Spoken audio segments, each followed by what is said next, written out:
பழத்தோட்ட ஊழியங்கள், கர்த்தர் அருளின ஊழியங்கள். திராட்சை பழத்தோட்ட ஊழியங்கள், கர்த்தர் அருளின ஊழியங்கள். அவரில் நிலைத்திருந்து கனி கொடுப்போம், கர்த்தர் வாய்க்க செய்வார். அவரில் நிலைத்திருந்து கனி கொடுப்போம், கர்த்தர் வாய்க்க செய்வார்.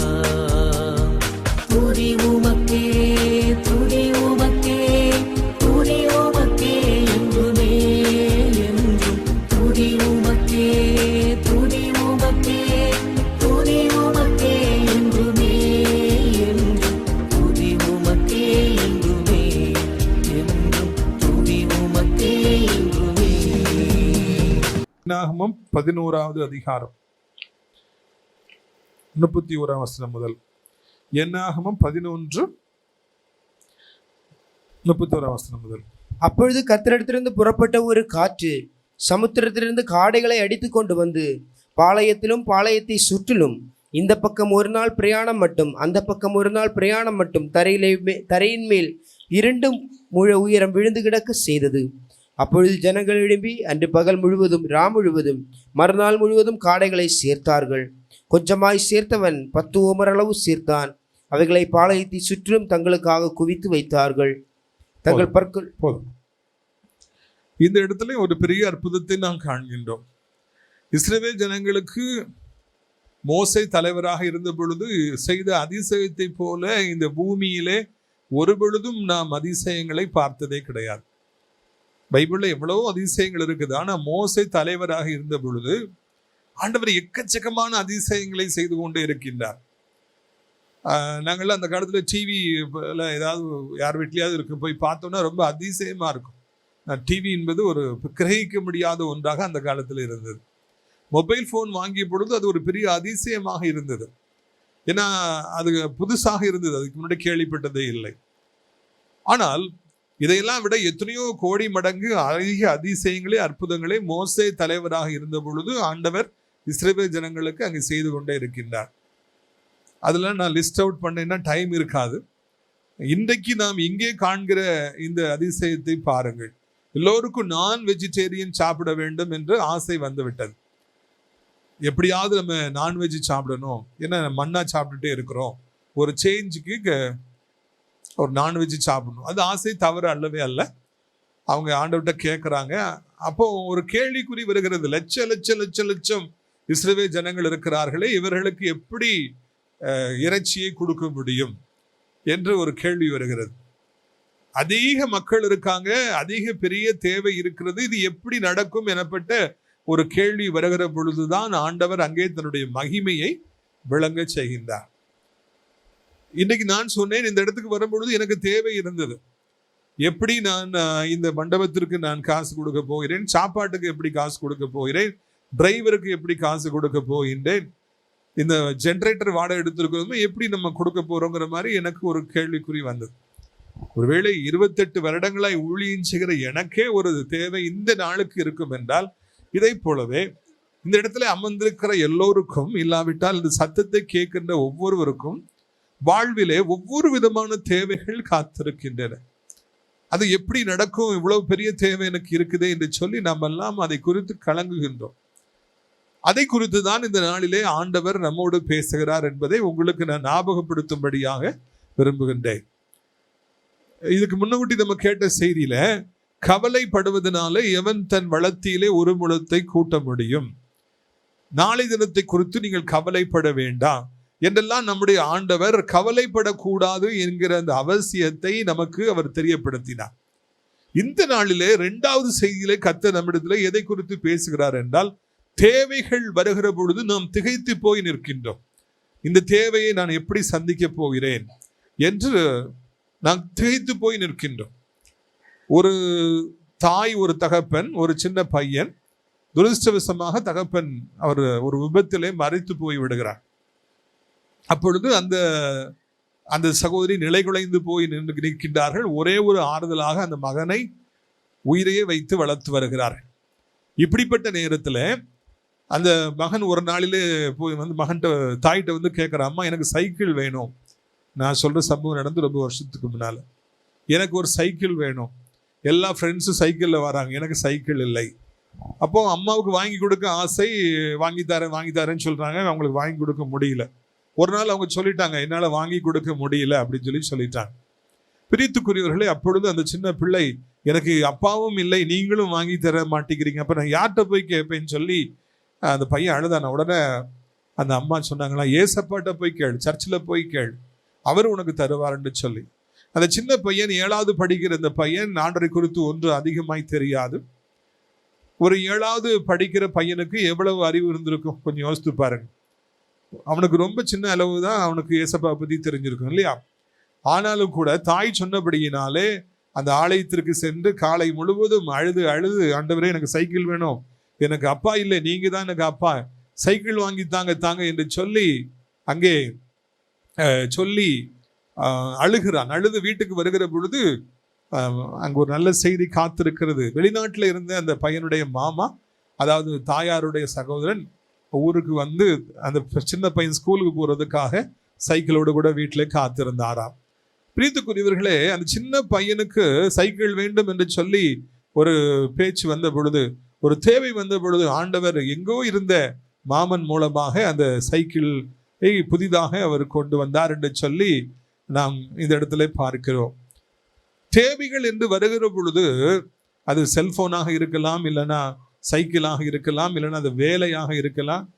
பல தேவைகள் இன்றைக்கு மனிதர்களை பயமுறுத்துகின்றதாக இருக்கின்றது. முறைசரனை குறித்து நான் அடிக்கடி சிந்திப்பேன். 2 பெண் பிள்ளைகள், அவர்கள் சார்ந்திருக்கிற சமுதாயத்தில் அதிகமாக நகைகளை போட்டுதான் திருமணம் செய்வார்கள். பல லட்சம் ரூபாய்கள் இந்த திருமணத்துக்கு தேவை. அதை எப்படி அண்ணன் சந்திக்க போகின்றார்கள் என்று அடிக்கடி நான் சிந்தித்து பார்ப்பேன். பிரியத்துக்குரியவர்களே, அந்த தேவைகள் நம்மை பயமுறுத்துவைகளாக இருக்கின்றது. நாம் திகைத்து நிற்கின்ற பொழுதுதான் சாத்தான் நம்மிடத்துல பேசிக்கொண்டே இருக்கிறான், இது நடக்காது, இது முடியாது என்று சொல்லி அவன் சொல்லிக்கொண்டே இருக்கின்றான். எப்பொழுது நமக்கு தேவைகள் அதிக அளவில் இருக்கிறதோ அப்பொழுதுதான் சாத்தான் நம்மை பயமுறுத்துகிறான். இது எப்படி நடக்கும், அது எப்படி நடக்கும் என்று சொல்லி நம்மை பயமுறுத்துகிறவனாக அவன் இருக்கின்றான். பிரியத்துக்குரியவர்களே, அந்த நேரத்தில் நாம் ஆண்டவரையே நாம் நோக்கி பார்க்க வேண்டும். தேவன் ஒருவரே நம்முடைய தேவைகளை சந்திக்க முடியும். மனுஷர்களாலே நம்முடைய தேவைகளை சந்திக்கவே முடியாது. ஒரு தேவை வருகின்ற பொழுது நாம் இவர் உதவி செய்வார்கள், அவர்கள் உதவி செய்வார்கள் என்று நாம் நினைக்கின்றோம். அநேக நேரங்களிலே நாம் அநேக மனிதர்களிடத்தில் போய் நாம் உதவி கேட்கின்றோம். ஆனாலும் கூட அந்த சின்ன பையனுக்கு ஏமாற்றம் கிடைத்தது போல நமக்கும் அநேக ஏமாற்றங்களை காத்திருக்கின்றன. நாம் தேவைகள் வருகின்ற பொழுது மனிதர்களை நோக்கி பார்ப்போம் என்றால் கர்த்தர் மௌனமாக இருந்து விடுவார். எனது மகனுக்கு ஹெல்ப் கேட்கறதுக்கு இத்தனை பேர் இருக்காங்க, அதனால நான் ஏன் உதவி செய்யணும்னு சொல்லி அவர் அமைதியாக இருப்பார். என்றைக்கு எந்த மனிதர்களும் உதவி செய்ய மாட்டார்கள் என்பதை புரிந்து கொண்டு நீங்கள் ஆண்டவரை நோக்கி பார்க்க ஆரம்பிக்கின்றீர்களோ அன்றைக்கு தான் கர்த்தர் உங்களுக்கு உதவி செய்வார் என்கிற ஒரு சிம்பிள் ட்ரூத்தை நீங்கள் புரிந்து கொள்ள வேண்டும் என்று உங்களை நான் அன்போடு கூட கேட்டுக்கொள்கிறேன். பிரியத்துக்குரியவர்களே, ஆண்டவரையே நோக்கி பாருங்கள், மனிதர்களை நோக்கி பார்க்காதிருங்கள். மனிதர்களை நோக்கி பார்த்தால் நமக்கு ஏமாற்றம் தான் வரும். மனிதரிடத்தில் கேட்டால் நமக்கு ஏமாற்றம் தான் வரும். ஆண்டவரிடத்தில் நாம் நோக்கி பார்ப்போம் என்றால், ஆண்டவரிடத்திலே உதவி கேட்போம் என்றால் நிச்சயமாக ஆண்டவர் நமக்கு அவர் பெரிய காரியங்களை செய்வார் என்பதில் எந்த சந்தேகமும் வேண்டாம். இங்கே பாருங்கள், ஆண்டவர் எப்படி இந்த தேவை சந்திக்கிறார். லட்சம் ஜனங்களுக்கு அங்கே உணவு தேவைப்படுகிறது. அப்பொழுது ஆண்டவர் என்ன செய்கிறார்? ஒரு கீழ்காற்றை அவர் வீச செய்தார் என்று சொல்லி நாம் இந்த இடத்துல நாம் வாசிக்க கேட்டோம். எல்லாரும் நைட் தூங்கிட்டு இருக்கிறாங்க. ஏசப்பா வந்து ஒரு கீழ்காற்றை வீச செய்கிறாங்க, வேற ஒன்றுமே செய்யவில்லை, அவ்வளவுதான். அந்த கீழ்காற்று சமுத்திரத்திலிருந்து புறப்பட்டு வந்த உடனே நிறைய காடைகளை அப்படியே அது கொண்டு வருகிறது. எக்கச்சக்கமான கொழுத்த காடைகளை, ருசியான காடைகளை அதை அங்கு கொண்டு வந்து அந்த இஸ்ரவேல் கேம்ப் முழுவதும் அப்படியே அது தானாக வந்து விழுந்து கிடந்தது என்று நான் வாசிக்கிறேன். எங்களை பிடிச்சுக்கிடுங்க, எங்களை நல்லா சாப்பிடுங்க அப்படின்னு சொல்லிட்டு கர்த்தருடைய கட்டளைக்கு கீழ்ப்படிந்து அந்த காடைகள் எல்லாம் வந்து குவிந்து கிடந்தன என்று சொல்லி இந்த இடத்துல நாம் வாசிக்கிறோம். கோயில் ஃப்ரம் த லார்ட் அப்படின்னு சொல்லி இங்கிலீஷ் பைபிள்ல நம்ம வாசிக்கிறோம். பார்த்தீர்களா? தேவனுடைய பிள்ளைகளுடைய தேவைகளை சந்திப்பதற்கு ஆண்டவர் ஒரு சின்ன காரியத்தை செய்கின்றார். ஒரு காற்றை ஆண்டவர் வீச செய்கிறார், அவ்வளவுதான். காற்று ஆண்டவராலே உருவாக்கப்பட்டது. ஆண்டவருடைய கட்டளைகளுக்கு அது கீழ்ப்படுகின்ற ஒன்று. நாம ஆண்டவருக்கு கீழ்ப்படியணும், கீழ்ப்படிய மாட்டிக்கிறோம் மனிதர்களாகிய நாம். ஏன்னா we have our own self will. நமக்குன்னு சுயம் இருக்கிறதுனால ஆண்டவருடைய சித்தத்துக்கு எதிராக அநேக நேரங்களில் நம்ம நிற்கிறோம். ஆனால் விலங்கினங்களும் இது போல இயற்கையும் ஆண்டவருடைய கட்டளைக்கு உடனடியாக கீழ்ப்படுகின்றது. அந்த இரவிலே அது புறப்பட்டு வருகிறது. அப்படி புறப்பட்டு வந்தபடியினாலே அங்கே இருக்கிற லட்சம் இஸ்ரவேல் ஜனங்களுக்கு தேவையான அந்த அந்த இறைச்சி அவர்களுக்கு கிடைத்தது என்று சொல்லி நான் ஒரு காற்று தான் ஆண்டவர் வீச செஞ்சார். உடனடியாக ஏராளமான அங்கே சாப்பாடு, அந்த இறைச்சி அவர்களுக்கு ருசியாக கிடைத்தது என்று நாம் இந்த இடத்துல காண்கின்றோம். பிரியத்துக்குரிய ஒரு இரவிலே புறப்பட்ட ஒரு காற்று அப்படியே அவர்கள் அனைவருக்கும் ஏறக்குறைய 50 லட்சம் இஸ்ரவேல் ஜனங்களுக்கு ஒரு மாதத்திற்கு தேவையான உணவை அங்கே கொண்டு வந்தது என்று சொல்லி இந்த இடத்துல நாம் பார்க்கிறோம். அதற்காக நான் நிச்சயமாக ஆண்டவரை நான் சோத்தரிக்க வேண்டும். பிரியத்துக்குரியவர்களே, நீங்கள் மறந்துவிடக் கூடாது, உங்களுக்காகவும் ஆண்டவர் ஒரு காற்றை நிச்சயமாக வீச செய்வார். எல்லாரும் சொல்லுங்க பார்க்கலாம், எனக்காக ஒரு காற்றை சொல்லுங்க பார்க்கலாம். எனக்காக ஒரு காற்றை ஆண்டவர் வீச செய்வார். சொல்லுங்க. அன்னைக்கு ஒருத்தர் பேசிட்டு எலெக்ஷனை பத்தி பேசிட்டு இருந்தேன். என்ன பிரதர் என்ன பிரதர், அவர் காட்டில் மழை பெய்யுது, நல்லா காற்று வீசுது அப்படின்னா. இரண்டால் அந்த கட்சியிலேருந்து ஏராளமான செலவுக்கு பணம் கொடுக்குறாங்க, அவர் கையில் நிறைய பணம் வந்துருச்சுன்னு சொல்லி அவருக்கு காற்று வீசுதுன்னு சொல்லி சொன்னாங்க. உலகப்புறமான மனிதர்களுக்கே ஒரு காற்று வீசும் என்றால் தேவனுடைய பிள்ளைகளாகி உங்களுக்கு ஒரு காற்று கண்டிப்பாக வீசும் அல்லவா? எனவே உங்களுக்காக ஒரு காற்றை ஆண்டவர் வீச செய்வார். அப்பொழுது எல்லாம் உங்களுக்கு சாதகமாக, எல்லா சூழ்நிலைகளும் உங்களுக்கு சாதகமாக, எல்லா ஆசீர்வாதங்களும் உங்களுக்கு சாதகமாக உங்களை தேடி வரும் என்று நீங்கள் புரிந்து கொள்ள வேண்டும். இந்த இடத்துல நாம் வாசிக்கிறோம், இந்த காடைகள் எல்லாம் இஸ்ரவேல் ஜனங்களை தேடி வந்து அவங்க கேம்ப்ல வந்து விழுந்துச்சு. இஸ்ரவேல் ஜனங்கள் காடைகளை தேடி போகவில்லை, மாறாக காடைகள் தான் இஸ்ரவேல் ஜனங்களை தேடி வந்தன. அப்படி என்றால் இந்த காற்று வீசுகின்ற பொழுது எல்லா ஆசீர்வாதங்களும் உங்களை தேடி நிச்சயமாக வரும் என்பதில் சந்தேகம் இல்லை. தம்பி வேலைக்கு ட்ரை பண்றாங்க, அங்க அப்ளை பண்றாங்க, இங்க அப்ளை பண்றாங்க, போங்கம்மா எனக்கு எங்கேயுமே வேலை கிடைக்க மாட்டேங்குது, யாரும் தர மாட்டேங்காங்க. நம்ம சோர்ந்து போயிருக்கும் பொழுது எங்கிருந்தோ ஒரு வேலை நம்மை தேடி வரும்படியாக கர்த்தர் செய்கிறார். அல்லேலூயா, அல்லேலூயா. நீங்கள் கவனிக்க வேண்டும், தேவனுடைய பிள்ளைகளுடைய வாழ்க்கையில ஒரு காற்றை ஆண்டவர் வீச செய்கிறார். ஒரு நேரம் வருகிற பொழுது, முக்கியமாக இந்த நாளிலே இந்த கூட்டத்திலே நாம் எல்லாம் சேர்ந்து இறுதியில ஜெபிக்கிற பொழுது உங்களுக்கு சார்பாக ஆண்டவர் ஒரு காற்றை வீச செய்ய போகிறார்.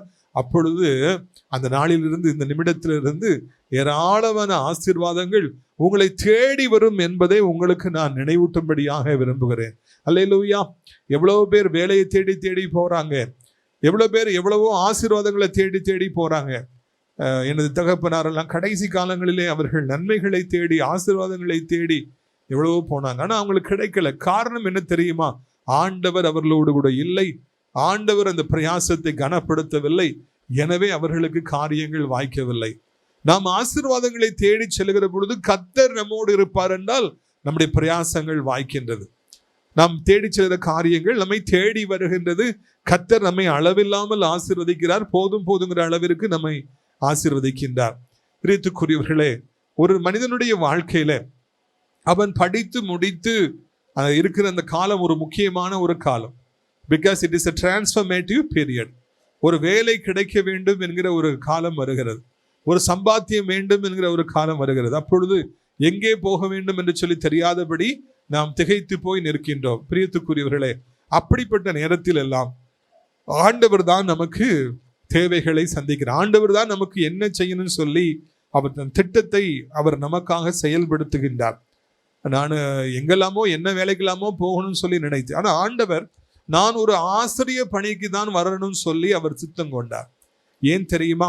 இந்த ஆசிரிய பணி தான் ஊழியம் செய்வதற்கு, பகுதி நேரமாய் ஊழியம் செய்வதற்கு ஏற்றது என்பதை ஆண்டவர் அறிந்திருந்தார். எனவே நான் விரும்பாத, நான் நினைத்திராத இந்த ஆசிரிய பணிக்கு என்னை கொண்டு வந்து ஊழியத்தில் எடுத்து பயன்படுத்தினார். நம்முடைய வாழ்வில் தேவைகள் வருகிற பொழுது, நாம் என்ன செய்ய வேண்டும் என்று தவிக்கிற பொழுது தேவன் ஒரு அற்புதமான ஒரு திட்டத்தை உருவாக்கி அதை நம்மிடத்துல கொண்டு வந்து அவர் சேர்க்கின்றார். நான் சொல்றேன், நான் கனவுல கூட நினைக்கவில்லை ஒரு ஆசிரியராய் பேராசிரியராய் மாறுவேன் என்று சொல்லி. ஆனால் ஆண்டவர் அப்படியாக சித்தம் கொண்டிருந்தார். உங்களுடைய வாழ்க்கையிலும் நீங்க என்ன செய்ய போறோம், என்ன படிக்க போறோம், என்ன வேலைக்கு போறோம், என்ன பிசினஸ் பண்ண போறோம், ஒண்ணுமே தெரியலேன்னு சொல்லி நீங்க நினைச்சிட்டு இருக்கலாம். ஆனா கர்த்தர் மிக அழகாக அவர் திட்டம் வச்சிருப்பார். உங்களுக்கு குறித்து ஒரு திட்டம் வச்சிருப்பார். உங்களுக்கு என்ன வேலை கொடுத்தா நல்லா இருக்கும், உங்களுக்கு எது ஃபிட் ஆகும், எது சந்தோஷத்தை கொண்டு வரும், எப்படி எந்த இடத்துக்கு உங்களை கொண்டு போகணும், என்ன பிசினஸ் பண்ண வைக்கணும், எல்லாத்தையும் ஆண்டவர் ஏற்கனவே அவர் அழகாக திட்டமிட்டு இருப்பார். ஒரு மாளிகையை உருவாக்குவது மாதிரி அவர் சொல்றார் இல்லையா, நான் போய் உங்களுக்காக ஒரு ஸ்தலத்தை ஆயத்தப்படுத்தி நான் வந்து கொண்டு செல்லுவேன். ஆண்டவர் நமக்காக ஒரு பெரிய வீட்டை பரலோகத்துல கட்டுறாரு. நமக்கு எவ்வளவோ காலம் இருக்கு, இப்பவுமே கட்டுறாருன்னா இந்த பூலோகத்திலே நமக்கு என்ன தேவை என்பதை ஆண்டவர் அறிந்து அதை நிச்சயமாய் கட்டுவார் அல்லவா. எனவே இதை நீங்கள் மனதில் வைத்துக் கொள்ள வேண்டும் என்று அன்போடு கேட்டுக்கொள்ளும். எனவே நாம் இதை மனதில் வைத்துக் கொள்ளும்படியாக அன்போடு கேட்டுக்கொள்கிறேன்.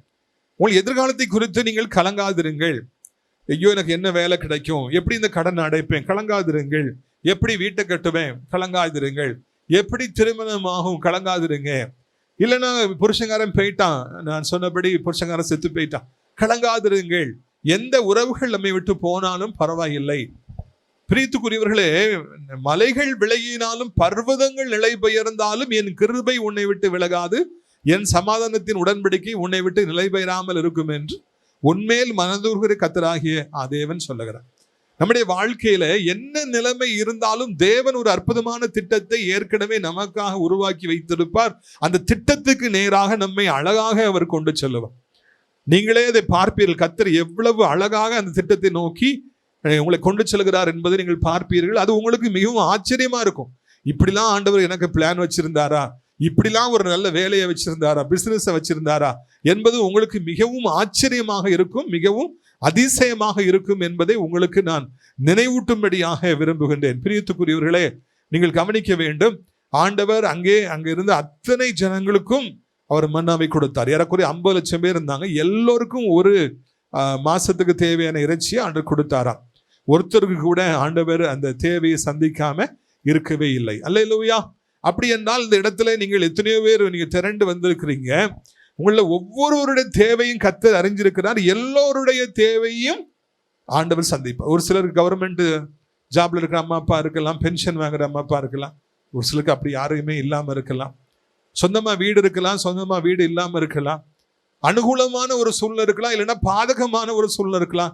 எது எப்படி இருந்தாலும் பரவாயில்லை, உங்கள் அனைவருடைய தேவைகளையும் ஆண்டவர் நிச்சயமாக சந்திப்பார். அல்லேலூயா. ஒரு பிள்ளைக்கு நல்ல ஆசீர்வாதம், இன்னொரு பிள்ளைக்கு நல்ல ஆசீர்வாதம் கிடையாது என்றல்ல. எல்லா பிள்ளைகளுக்கும் தேவையான ஆசீர்வாதங்களை ஆண்டவர் நிச்சயமாக தருவார், நிச்சயமாக ஆண்டவர் ஆசீர்வதிப்பார். இங்கே இருந்து அத்தனை லட்சம் இஸ்ரவேல் ஜனங்களுக்கும் எல்லோருக்கும் நிறைவாக ஆண்டவர் ஆசீர்வாதங்களை கொடுத்தார், உணவை கொடுத்தார் என்பதுதான் இதிலே நம்மை மிகவும் மகிழ்ச்சியாக்குகின்ற ஒரு செய்தி. ஒரு சிலருக்கு நல்ல ஆசீர்வாதம், ஒரு சிலருக்கு ஒண்ணுமே கிடைக்கல என்று இல்லவே இல்லை. எல்லாருக்கும் மிக சிறப்பான ஆசீர்வாதத்தை ஆண்டவர் கொடுத்தார். உங்களுக்கு பலன் இருக்கிறதோ இல்லையோ, உங்களுக்கு கவர்மெண்ட் ஜாப் இருக்குதோ இல்லையோ, உங்களுடைய வீடு சொந்தமா உங்க அம்மா அப்பா பெரிய ஆட்களா இருக்காங்களா இல்லையோ, எதுவுமே முக்கியம் அல்ல. கர்த்தர் உங்கள் தேவைகளை அதிசயமாக சந்திப்பார் என்பதுதான் இந்த இடத்திலே நீங்கள் கவனிக்க வேண்டிய காரியம் என்பதை உங்களுக்கு நான் நினைவூட்டும்படியாக விரும்புகின்றேன். எல்லோருடைய தேவைகளையுமே ஆண்டவர் சந்தித்தார். அடுத்தாப்புல இதுல கவனிக்க வேண்டிய காரியம், ஒரு மாசத்திற்கு தேவையான உணவை ஆண்டவர் அவர்களுக்கு கொடுத்தாராம். அல்லேலூயா. கர்த்தர் கொடுத்தாருன்னா எப்பவுமே நிறைய கொடுப்பார். அல்லேலூயா. மனுஷங்க கொடுத்தாங்கன்னா கைகளை சுருக்கி கொண்டு யோசித்து கொடுப்பாங்க. ஆனால் ஆண்டவர் அதிகம் கொடுப்பார். ஒரு 2-3 மாதம் இருக்கும் என்று நினைக்கின்றேன்.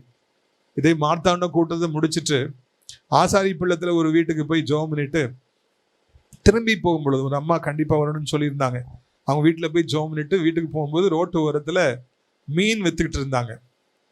அப்போ எனக்கு மீன் ரொம்ப பிடிக்கும். அதனால போய் நின்று பேசி, மஞ்சள் பாறை எனப்பட்ட ஒரு பெரிய மீன் இருந்தது, அதை நான் எவ்வளோன்னு கேட்டுக்கிட்டு இருந்தேன். அப்போ ஒரு சகோதரி திடீர்னு வந்தாங்க. அவங்க 100 ரூபாய்க்கு ஏதோ சால மீனோ ஏதோ வாங்கியிருக்காங்க. அப்போது அவங்களுக்கு 100 ரூபாய்க்கு வாங்கினது இன்னொருத்தருக்கு 80 ரூபாய்க்கு கொடுத்துட்டாங்க. அப்போ அதை கேள்விப்பட்டு, எனக்கு ஏன் 80 ரூபா தரல, அவங்களுக்கு மட்டும் கொடுத்துருக்கீங்க, எனக்கு 100 ரூபா வாங்கிட்டீங்க, அதனால அந்த மீனே வேண்டான்னு சொல்லி பயங்கரமாக சண்டை போட்டாங்க. அந்த 20 ரூபாய்க்காக அந்த சகோதரி அந்த மீனை வித்துட்டு இருந்தவங்ககிட்ட ரொம்ப சண்டை போட்டாங்க. பரவாயில்ல இதை வச்சுக்கிட்டுங்கன்னு அவங்க சொல்றாங்க. இல்லை எனக்கு வேண்டான்னு ஒரே சண்டை 20 ரூபாய்க்காக. பிரியத்துக்குரியவர்களே, நான் சொன்னேன், அந்த 20 ரூபாயை நானே தந்துடுறேன் சிஸ்டர், நீங்கள் சண்டை போடாமல் போங்க பிரதர், நீங்கள் அமைதியாக இருங்க. பிரியத்துக்குரியவர்களே, நான் அந்த இடத்துல அதை பார்த்து அதை எனக்கு காண சகிக்கவில்லை. ஒரு 10 ரூபாய் 20 ரூபாய்க்காக கூட அந்த ஜனங்கள் எவ்வளவு சண்டை போடுறாங்கிற அந்த செய்தி என்னை அதிகமாக வேதனைப்படுத்தியது பிரியத்துக்குரியவர்களே. ஆனால் நம்முடைய ஆண்டவர் எத்தனை லட்சம் எத்தனை கோடி கொடுத்தாலும், நான் உனக்கு கொடுத்தேனே, நீ எனக்கு தரலையா, அப்படி பண்ணலையா, எப்படி பண்ணலையா, எதையுமே ஆண்டவர் கேட்க மாட்டார். அல்லேலூயா. நம்முடைய ஆண்டவருக்கும் மனிதர்களுக்கும் அதுதான் வித்தியாசம். சகோதரி 10 ரூபாய் 20 ரூபாய் அவ்வளவு நேரம் ரோட்ல இருந்து சண்டை போட்டாங்க. ஆண்டவர் என்றைக்காவது நம்ம இடத்துல அப்படி சண்டை போட்டிருக்கிறாரா? ஆண்டவர் தந்த பணம் எவ்வளவு இருந்தது, அதை எவ்வளவு நாம் வீணடித்தோம். எத்தனை சொத்துக்களை தந்தார், அதை எவ்வளவு வீணாக நாம் விற்று போட்டோம். யோசித்து பாருங்க. கடந்த காலத்துல கர்த்தர் நமக்கு தந்த ஆசீர்வாதங்கள் எத்தனை இருந்தது, அதையெல்லாம் எப்படியெல்லாம் நாம் வீணாக செலவழித்தோம் என்பதை சிந்தித்து பார்க்க வேண்டும். ஆனால் ஆண்டவர் அதையெல்லாம் ஒரு நாளும் அவர் கணக்கு கேட்டதில்லை. ஒரு நாள் ஏன்ப்பா அப்படி பண்ணிட்டேன்னு சொல்லி கேட்கறது இல்லை. நம்ம நம்முடைய அறியாமையினால இந்த பணத்தை தவறாக செலவழித்து தேவையில்லாத காரியங்களுக்காக தேவையில்லாத மனிதர்களுக்காக செலவழித்து இழந்து போய் நின்றாலும் மறுபடியும் ஆண்டவர்கிட்ட போய் நின்று எனக்கு வேணும்பான்னு கேட்டா மறுபடியும் தருகிற தெய்வமாக இருக்கின்றார். அல்லேலூயா. நீ கடந்த காலத்துல தவறா செலவழிச்சிட்டல, உனக்கு தரமாட்டேன்னு ஏசப்பா சொல்லவே மாட்டான். கண்டிப்பா உனக்கு வேணுமாப்பா, வேணும்ப்பா, எனக்கு வேணும் அப்படின்னா நீ வச்சுக்கன்னு சொல்லி ஆண்டவர் கொடுக்கிறார். நம்முடைய ஆண்டவருக்கும் மனிதர்களுக்கும் உள்ள வித்தியாசம் என்னன்னா, மனிதர்கள் கொடுக்குறாங்க, அதுக்கு பிறகு கொடுக்கறதுக்கு அவங்ககிட்ட ஒன்றும் இல்லாம போயிடுது. குந்தி தின்றால் கொன்றும் ஆளும். எவ்வளவுதான் கொடுக்க முடியும் எங்களாலன்னு சொல்லி கொடுக்கறதுக்கு ஒன்றும் இல்லை. ஆனா நம்முடைய ஆண்டவர் எவ்வளவு கொடுத்தாலும் அவருக்கு குறையவே குறையாது. அல்லேலூயா. எத்தனை கோடி கோடி ரூபாயை கொடுத்து கொண்டே இருந்தாலும் ஆண்டவருடைய ஐஸ்வர்யங்கள், பரத்திலிருந்து வருகிற ஐஸ்வர்யங்கள் குறைந்து போவதே கிடையாது என்பதை நாம் புரிந்து கொள்ள வேண்டும். கர்த்தர் இந்த ஜனங்கள் எல்லாருக்கும் ஒரு மாதத்திற்கு தேவையான உணவை அங்கே கொடுக்கிறார். கொடுத்து அவர்களை போதுங்கிற அளவிற்கு அவர்களை ஆசீர்வதித்தார் என்று சொல்லி நாம் காண்கின்றோம். இதைத்தான் இந்த நாளிலே நீங்கள் புரிந்து கொள்ள வேண்டும். தேவன் உங்களுக்கு தருவார் என்றால் கரெக்டா ஹேண்ட் டு மவுத் எக்ஸிஸ்டன்ஸ் கிடையாது. செலவும் வரவும் ஒரே மாதிரி இருக்குங்கிற அளவுக்கு ஆண்டவர் ஆசீர்வதிக்க மாட்டார். நீங்கள் மீதம் எடுக்கும்படியாக போதும் என்று சொல்லுகிற அளவிற்கு கர்த்தர் உங்களை நிச்சயமாக ஆசீர்வதிப்பார். இப்படிப்பட்ட மேலான ஆசீர்வாதங்களை கர்த்தர் உங்களுக்கு தருவாராக. கர்த்தர் தான் அதிசயமாக நம்முடைய தேவைகளை சந்திக்கின்றார். எல்லாருக்கும் கொடுப்பது போல அவர் கொடுக்க விரும்பல. அவர் அதிசயத்தை காண செய்ய விரும்புகிறார். தன் நாமத்தை உங்கள் மூலமாக அவர் மகிமைப்படுத்த விரும்புகிறார். எனவே எல்லாரும் இன்றைக்கு நீங்கள் சந்தோஷமாக காணப்படுங்கள். ஆண்டவருக்கு நன்றி செலுத்துங்கள். இஸ்ரவேல் ஜனங்களுடைய தேவைகளை சந்தித்தார். கீழ்காற்றை வீச பண்ணினார். மிக அற்புதமாக அத்தனை லட்சம் ஜனங்களுக்கும் தேவையான உணவை ஆண்டவர் கொடுத்தார் அல்லவா? அவர் நமக்கும் கூட அப்படியே செய்வதற்கு போதுமானவராக இருக்கின்றார். உன்னை அதிசயங்களை காணப்படுவேன் என்று சொல்லி ஆண்டவர் சொல்லுகிறார். உன்னை அதிசயங்களை காணப்படுவேன், அதிசயமாய் உன்னுடைய தேவைகளை சந்திப்பேன், பிள்ளைகளுடைய தேவைகளை சந்திப்பார். இரண்டாவதாக நம்ம பார்த்தோம், நமக்கு என்ன வேணும், எதை கொடுக்கணும்னு ஆண்டவர் ஏற்கனவே திட்டம் பண்றார். நாம அது வேணும் இது வேணும்னு நினைக்கிறோம், இது நல்லா இருக்கும் அது நல்லா இருக்கும் நம்ம நினைக்கிறோம்னா, கர்த்தரோ ஏற்கனவே அவர் திட்டம் தீட்டி விடுகிறார். இதுதான் என் பிள்ளைக்கு பெஸ்டா இருக்கும், இதுதான் சூட்டா, இந்த வெளியில போனாதான், இந்த வேலையை கொடுத்தாதான், இந்த இடத்துக்கு அழைச்சிட்டு போனால்தான், இந்த பானபாத்திரக்காரனை சந்திக்க வைத்தால்தான், இந்த சாமுவேல் தீர்க்கதரிசியை சந்திக்க வைத்தால்தான் என் மகனுக்கு நலமானதை கொடுக்க முடியும், என் மகளுக்கு நல்ல வேலையை கொடுக்க முடியும், திருமண காரியங்களை வாய்க்க செய்ய முடியும். ஒருவேளை இந்த நாளிலே திருமண காரியங்களுக்காக, வேலைக்காக அதிகமாக எதிர்பார்த்து வந்திருக்கலாம், குழந்தைக்காக நீங்கள் அதிகமாக எதிர்பார்த்து வந்திருக்கலாம். எப்படி இந்த காரியம் நடக்க போகுது, எல்லாம் ட்ரை பண்ணி பார்த்தாச்சு, ஃபெயிலியர் ஆச்சுன்னு சொல்லி ஒருவேளை நீங்க கலங்கி போயிருக்கலாம். பிரியத்துக்குரியவர்களே, உங்களுடைய பிள்ளைகளுக்கு வேலையை கொடுப்பது, திருமண காரியங்களை வாய்க்க செய்வது, ஒருவேளை கற்பத்தின் கனியை கொடுப்பது கர்த்தருக்கு அற்பமான காரியம். ராகேலை கர்த்தர் நினைச்சார், அவ கற்பம் தெரிச்சான். லேயால் அற்பமா எண்ணப்பட்ட பொழுது ஆண்டவர் லேயாலை ஆசீர்வதித்தார், அந்த யூதாவை கொடுத்தான். ஆண்டவருடைய வல்லமைகளுக்கு முடிவில்லை, இரக்கங்களுக்கு முடிவில்லை. நமக்கு தான் பெரிய காரியம். வேலை இல்லாமல் இருக்கிறது, வேலை ஒரு பெரிய காரியம். லட்சம் ரூபாய் தேவை, 1 கோடி ரூபாய் தேவை, 10 கோடி ரூபாய், நமக்கு தான் அது பெரிய காரியம். ஆண்டவருக்கு ஒரு அற்பமான காரியம், ஆண்டவருக்கு ஒரு அற்பமான காரியம். பிரியத்துக்குரிய தேவைகளை சந்திப்பார் ஆண்டவர், அதிசயமாக சந்திப்பார். நீங்கள் கலங்க வேண்டிய அவசியம் இல்லை, பயப்பட வேண்டிய அவசியம் இல்லை. நீங்கள் இந்த நாளில் வெட்கப்படாதபடிக்கு உங்களுக்காக ஒரு கை நீட்டப்படும், உங்களுக்காக ஒரு அதிசயத்தை ஆண்டவர் செய்வார். உங்களுக்காக ஒரு கீழ்காற்று இந்த நாளிலிருந்து வீசும். எங்க போனாலும் உங்களுக்கு சாதகமான ஒரு காற்று வீசும். வேலை பார்க்கிற இடத்துல, பிசினஸ்ல, குடும்ப வாழ்க்கையில, திருமண வாழ்க்கையில, கர்ப்பத்துல ஒரு ஆசீர்வாதமான காற்று வீசும். உங்கள் பிள்ளைகளுக்கு அற்புதமானபடிக்கு காரியங்களை கர்த்தர் வாய்க்க செய்வார். அதிசயங்களை கர்த்தர் காண செய்வார். ஓ ரபா கபாலா சந்தரானியா கபாலா. ஆண்டவரே, எல்லாரும் சேர்ந்து ஜெபிப்போமா? ஆண்டவரே, என்னுடைய வாழ்க்கையில் இருக்கிற ஆசீர்வாத தடைகளை நீங்க நீக்கி போடணும். என் பிள்ளைகளுக்கு இருக்கிற ஆசீர்வாத தடைகளை நீங்க நீக்கி போடணும். அவங்களை வெளியே கொண்டு வரணும். அவங்களுக்கு நீ நியமிச்சிருக்கவைகளை அவங்க எப்படியாவது பெற்றுக்கொள்ளணும். ஆண்டவர்கிட்ட கேளுங்க, ஆண்டவர்கிட்ட கேளுங்க. தடைகளை நீக்கி போடுங்க ஐயா, தடைகளை நீக்கி போடுங்க. எவ்வளவு காலம் உங்களுடைய பிள்ளைகள் தடைகள் மத்தியில போராடிட்டு நிற்பாங்க. கர்த்தர் எப்படியாவது தடைகளை நீக்கி போடுங்க. அந்த கல்லை புரட்டி போடுங்க, அந்த கல்லை புரட்டி போடுங்க. ரபா கபா ரபுனி ஷக்கா ரபாலா. தேவதூதனை அனுப்பி கல்லை புரட்டி போடுங்க ராஜா. ஆசீர்வாதங்களை தடை செய்கிற பொல்லாத ஆவிகள் புறப்பட்டு போவதாக இயேசுவின் நாமத்தினால். சாபங்கள் புறப்பட்டு போவதாக, உடைக்கப்படுவதாக. பொல்லாத மனிதர்கள், நல்ல காரியங்களை கெடுக்கிற மனிதர்கள் உடைக்கப்பட்டு போவார்களாக. செய்வனைகள் உடைக்கப்பட்டு போவதாக ராஜா. நல்ல காரியங்கள் வரட்டும், நல்ல சுகம் வரட்டும். வியாதி இருக்குன்னா இப்பொழுது நீங்கள், என்ன வியாதியா இருந்தாலும் இப்பொழுது நீங்களும், என்ன புண்ணா இருந்தாலும் இப்பொழுதே ஆற வேண்டும், என்ன கட்டியாக இருந்தாலும் இப்பொழுதே மறைய வேண்டும். ஆண்டவரே, என்ன தகப்பனே சோத்திரமே செயல்படாத அவயமா இருந்தால் செயல்படணும். வீக்கங்கள் வற்றி போக வேண்டும். இயேசுவின் நாமத்தில் வேதனைகள் மறைய வேண்டும். புதிய அவயங்களை பொருத்த வேண்டும். கெட்டு போன அவயங்களுக்கு பதிலாக புதிய அவயங்களை பொருத்த வேண்டும். மனுஷர்களால பிரச்சனையோடு வந்திருக்கீங்களா? பொல்லாத மனிதர்களுடைய வார்த்தைகளாலே வேதனையோடு வந்திருக்கீங்களா? கர்த்தர் அவர்களை காணாமல் போகும்படியே செய்து உன்னோடு போராடியவர்களை காண தேடியும் காணாதிருப்பார். உண்மையை எரிச்சலா இருக்கிறவர்கள் எல்லாம் வெட்கி இழச்சை அடைவார். ஆண்டவர் இந்த நாளிலே அப்படிப்பட்ட பொல்லாத மனிதர்களை ஆண்டவர் அப்புறப்படுத்தி போட போகிறார். சிங்கங்களின் கெபியில் இருக்கலாம், சிங்கங்களை கட்டி போடுவார், வாய்களை கட்டி போடுவார். ஒன்று உங்களை சேதப்படுத்தாது. அக்கினி சூழலில் இருந்தாலும் அக்கினி உங்களை வேகும்படிய செய்யாது. தேவன் உங்களை காக்கின்றவராக இருக்கிறார். அக்கினிக்கு மேலான தேவன், சிங்கங்களுக்கு மேலான ஒரு தெய்வம் உண்டு. அவர்தான் ஆண்டவர் இயேசு. கீழ்காற்றை வீச பண்ணுங்க ராஜா. மனதில் அமைதி இல்லாமல் இருக்கிற பிள்ளைகளுக்கு அமைதியை தாரும்.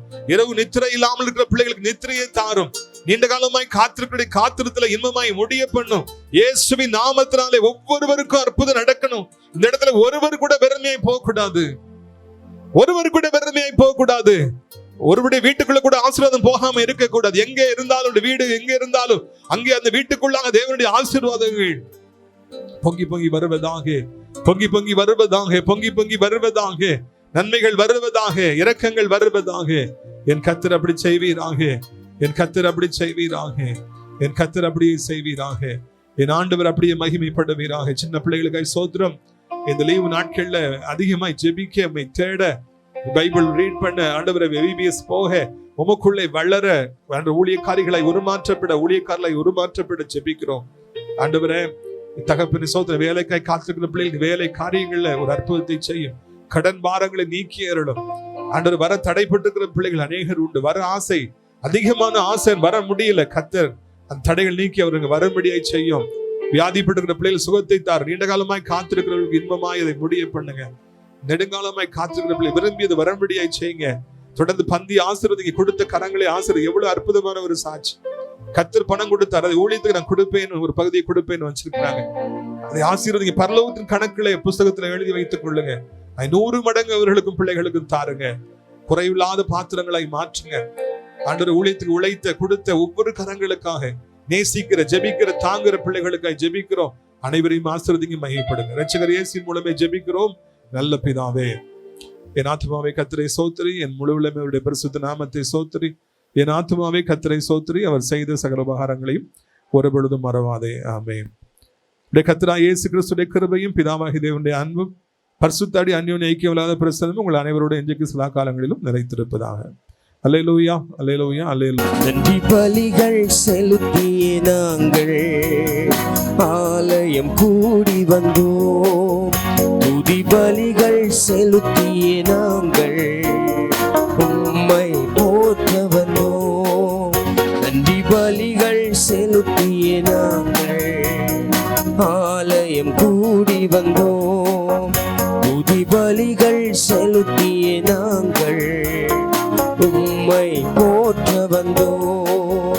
கர்த்தர் செய்த நன்மைக்காக நன்றி செலுத்த வந்தோம். நம்மை மறவா அவர் கிருபை எண்ணிய துதிக்க வந்தோம். கர்த்தர் செய்த நன்மைக்காக நன்றி செலுத்த வந்தோம். நம்மை மறவா அவர் கிருபை எண்ணிய துதிக்க வந்தோம்.